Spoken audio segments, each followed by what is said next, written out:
दोस्तों, मध्य प्रदेश पुलिस भर्ती का नोटिफिकेशन निकल चुका है, तो वहीं एक बार हमें और नोटिफिकेशन एक नया देखने को मिल चुका है। तो कौन सा है नोटिफिकेशन आया? तो सूबेदार अनुसूचित शीघ्र लेखन और सहायक उप निरीक्षक यानी एएसआई, यानी जो एएसआई के जो बच्चे रास्ता देख रहे थे उनका इंतजार खत्म हो गया है। क्योंकि आप देख सकते हैं कि प्रारंभ तिथि की बात करें तो 3 अक्टूबर, यानी 3 अक्टूबर से क्या है एएसआई के फॉर्म आपके स्टार्ट हो जाएंगे। वहीं अंतिम तिथि की बात करें तो आप यहाँ साफ साफ देख सकते हैं कि 17/10/2025 यानी 17 अक्टूबर तक आपके क्या है फॉर्म भराने जाने वाले हैं। इसी के अलावा बात करें अगर संशोधन तिथि की बात करें तो आप देख सकते हैं 22 अक्टूबर, यानी लगभग सिर्फ दोस्तों आपको कितना 5 दिन का समय मिलने वाला है। तो आपको क्या है ये याद रखना है। तो 3 अक्टूबर से आपके फॉर्म स्टार्ट हो जाएंगे और 17 अक्टूबर तक आपके क्या फॉर्म चलने वाले हैं। वहीं अगर दोस्तों हम एग्ज़ाम की बात करें तो एग्ज़ाम यहाँ देख सकते हैं परीक्षा दिनांक और दिन, तो 10 दिसंबर से आपकी क्या एग्ज़ाम स्टार्ट हो जाएगी। अगर हम दो शुल्क की बात करें तो आप देख सकते हैं अनारक्षित अभ्यर्थियों के लिए 500 रुपये रहने वाले हैं। वहीं अनुसूचित जाति और अनुसूचित जनजाति और पिछड़ा वर्ग के लिए कितने 250 रुपये यहाँ पे शुल्क रहने वाला है। और दोस्तों आपको जो भी इम्पोर्टेंट मैं सारा आपको बताने वाला हूँ। आपको जो भी आपका कन्फ्यूज़न है, अगर आपको ये पता नहीं है कि आपका इसमें क्या रहने वाला है क्वालिफिकेशन, तो वो भी मैं आपको बताने वाला हूँ। सबसे पहले हम देख लेते हैं सूबेदार, यानी सूबेदार अनुसूचित शीघ्र लेकिन सामान्य शाखा। और दोस्तों ये सामान्य शाखा का पोस्ट कोड क्या रहने वाला 1। और दोस्तों ये जो भर्ती है दोस्तों इसको क्या शाखा वाइज अलग अलग कर दिया है, तो आपको इसमें कुछ भी आपको कन्फ्यूज़न नहीं रखना है, आप सभी में डाल सकते हो। तो आपको मैं पूरा बता देता हूँ। तो सूबेदार अगर आप बात करें सामान्य शाखा की, जिसमें आपके कितने टोटल 90 पद रहने वाले हैं। जिसमें आप ओपन के आप देख सकते हो कि कितने हैं, जैसे यूआरओ इनके कितने हैं, जैसे 14 और 6, और एससी के कितने हो गए 8, और एसटी के कितने 2 ऐसे रहने वाले हैं। और दोस्तों टोटली कितने रहेंगे तो 79 यानी 79 रहने वाले हैं। और 13% क्या है 13% के लिए यानी 11 पोस्ट के लिए इसमें रिजल्ट घोषित नहीं किया जाएगा। तो आपको दोस्तों साफ साफ इतना समझना है कि इसमें टोटल 90 पोस्ट है और ये सामान्य शाखा है और इसका पोस्ट कोड 1 रहने वाला है। और इसी के अलावा अगर हम बात करें पोस्ट कोड 2 की, और इसमें विशेष शाखा और इधर दोस्तों दूसरी शाखा हो गई, तो इसमें आप देख सकते हैं इसमें कितने पद रहने वाले टोटल, तो इसमें 10 रहने वाले हैं। इसी के अलावा बात करें हम सामान्य शाखा, यानी ये पोस्ट कोड 3 रहने वाला है। और दोस्तों ये सहायक उप निरीक्षक यानी ये एएसआई है। और जो मैं आपको बताया वो क्या था सूबेदार। तो इसमें आप देख सकते हैं इसमें टोटल 110 पोस्ट रहने वाले हैं। और मैदानी इकाई यानी मैदानी इकाई शाखा की बात करें तो इसमें आपके 220 पोस्ट रहने वाली हैं। तो अच्छी खासी पोस्ट है दोस्तों। इसी के अलावा में एक और शाखा इसमें आती है एएसआई में, विशेष शाखा, और इसका पोस्ट कोड कितना रहने वाला है तो इसका आपका 5 रहने वाला है। और इसमें भी कितनी है अच्छी खासी 55 पोस्ट रहने वाली है। और दोस्तों एक और यहाँ पे देखने मिलेगी आपको शाखा, ये भी एएसआई के पद रहने वाला है। तो इसमें अपराध अनुसंधान विभाग पोस्ट कोड कितना 6, तो इसमें भी कितने आपके 15 पोस्ट रहने वाली थी। यानी दोस्तों सूबेदार के आपको 100 पोस्टें देखने को मिलेगी। और एएसआई की बात करें तो इसमें 400, यानी टोटल हमें 500 पोस्टें देखने को मिलेगी। और दोस्तों इसी के लिए अगर आपको सबसे बड़ा डाउट है बच्चों को कि मतलब इसमें क्या क्वालिफिकेशन रहेगा, तो भी आपको मैं समझा देता हूँ। और दोस्तों आपको बेसिक पे भी देख लेना है। सूबेदार की बात करें शीघ्र लेखन की 36,200 से 1,14,800 इसका बेसिक पे रहने वाला है। और एएसआई यानी उप निरीक्षक की बात करें तो 19,500 से 62,000 इसका बेसिक पे रहने वाला है। इसी के अलावा दोस्तों आपको मैं बता देता हूँ, जैसे ये आपको मैंने समझाया था अभी कि सूबेदार में 2 शाखा रहने वाली है, सामान्य शाखा और एक विशेष शाखा। यानी आपको जब फॉर्म आप अप्लाई करेंगे तो आपको देख लेना है आपको कौन सी शाखाओं को इसमें अप्लाई करना है। और यहाँ और आप दोनों को भी कर सकते हैं, लेकिन आपके हिसाब से आप देख सकते हैं।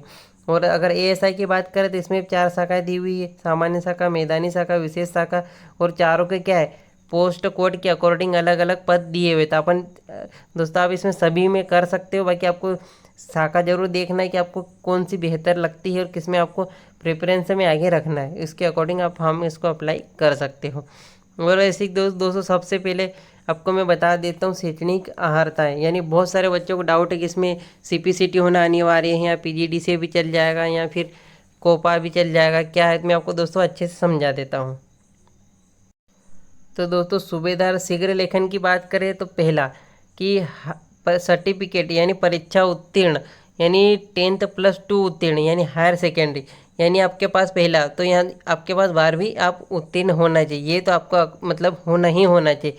इसी के अलावा शॉर्ट हैंड 100 शब्द प्रति मिनट परीक्षा उत्तीर्ण, यानी आपके पास क्या ये भी होना ही चाहिए, मतलब पहला 12वीं उत्तीर्ण होना चाहिए। और आशुल्पी में क्या है इसके पास भी आपके पास उत्तीर्ण क्या है सर्टिफिकेट होना चाहिए। तो दूसरा ये हो जाता है, यानी क भी होना है और ख भी होना।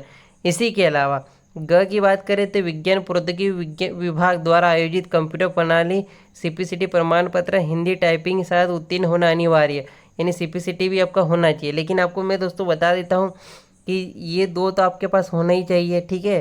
किसकी बात कर रहे हैं हम, सूबेदार शीघ्र लेखक की बात कर रहे हैं, तो इसमें आपके पास ये दो तो होना ही चाहिए। इसी के अलावा आप यहाँ पे साफ साफ देख सकते हो जैसे एक घ बना हुआ है, तो घ के अकॉर्डिंग अगर आपके पास ये चीज़ें नहीं है तो आप इसके नीचे आप प्रेफरेंस हम देख सकते हैं, अगर ये है तो आप तो भी डाल सकते हो। जैसे यहाँ पे दिया हुआ जैसे कोपा की बात करें, अगर कोपा है तो भी आप डाल सकते हो। फिर ये पॉलिटेक्निक के संस्थान से कॉलेज विश्व ITI से आधुनिक कार्य प्रबंधन पाठ्यक्रम उत्तीर्ण हो तो भी डाल सकते हो। या फिर आपका विश्वविद्यालय अनुदान आयोग से मान्यता प्राप्त संस्थान से सभी मुक्त विश्वविद्यालयों से कंप्यूटर यानी DCA PGDC हो तो भी डाल सकते हो। तो दोस्तों आप समझ गए हो मैं क्या कहना चाहता हूँ, यानी घ सिर्फ जो आपको दिया हुआ है इसमें वो सिर्फ अगर आपके पास नहीं है, जैसे ये यहाँ पे दिया, जैसे ये नहीं तो इसके अलावा आप ये जो नीचे दिया है इधर मैंने जो आपको बताया वो आप उसको प्रेफरेंस में एक आपके पास होना ही चाहिए। तो आपको सिर्फ ये है कि आपके पास एक 12 तो होना चाहिए और आशुलिपि में मतलब शॉर्ट हैंड में 100 शब्द प्रति मिनट की परीक्षा आपने उत्तीर्ण होना चाहिए तो ही आप, और इसी के अलावा DCA PGDC हो कोपा हो कुछ भी आपके पास, लेकिन एक आपके पास वो भी होना अनिवार्य है, तभी आप क्या है सूबेदार शीघ्र लेखक में आप अप्लाई कर सकते हैं। तो आपको दोस्तों समझ में आ गया होगा। उसी की प्रकार आपको दोस्तों मैं बता देता हूँ ASI, अगर ASI की बात करें तो आप इसमें साफ साफ देख सकते हैं कि आपके पास 12 तो होना अनिवार्य है, ठीक है। इसी के अलावा इसमें दिया हुआ है CPCT, यानी CPCT आपको सिर्फ हिंदी उत्तीर्ण होना चाहिए, यानी अगर आप अंग्रेजी से अगर आप पास आउट नहीं हो तो भी कोई दिक्कत नहीं, आपके पास सिर्फ डिप्लोमा में आपको क्या है सिर्फ हिंदी टाइपिंग से उत्तीर्ण होना अनिवार्य, ठीक है। इसी के अलावा दोस्तों अगर आप ये ग की बात करें, ये पहला और दूसरा तो आपके पास होना अनिवार्य है, जैसे 12 होना अनिवार्य है, CPCT होना हिंदी के साथ अनिवार्य है।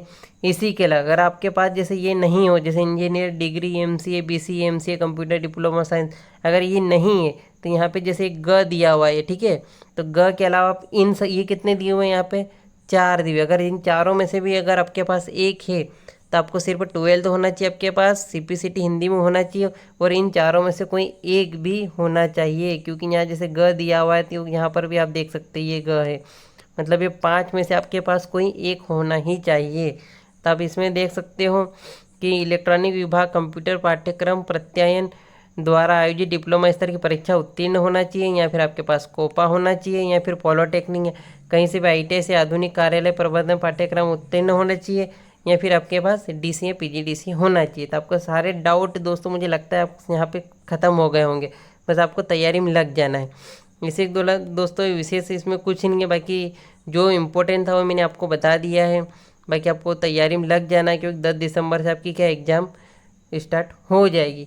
और दोस्तों अगर एग्ज़ाम की बात करें तो आप देख सकते हैं यहाँ पे सूबेदार की बात करें तो सामान्य ज्ञान और तार्किक ज्ञान जो 40 अंक का रहने वाला और 30 अंक का बौद्धिक क्षमता और मानसिक अभिरुचि और 30 अंक का रहने वाला विज्ञान और सरल अंक गणित, यानी जो कांस्टेबल MP पुलिस का जो नोटिफिकेशन निकला है उसी का सूबेदार का क्या सेम इसमें रहने वाला है, और ASI यानी और ASI का भी ये दोस्तों बस यही सेम सिलेबस रहने वाला है। तो बस आपको तैयारी में लग जाना है दोस्तों, और अगर आपको वीडियो अच्छा लगा तो सब्सक्राइब जरूर करना है।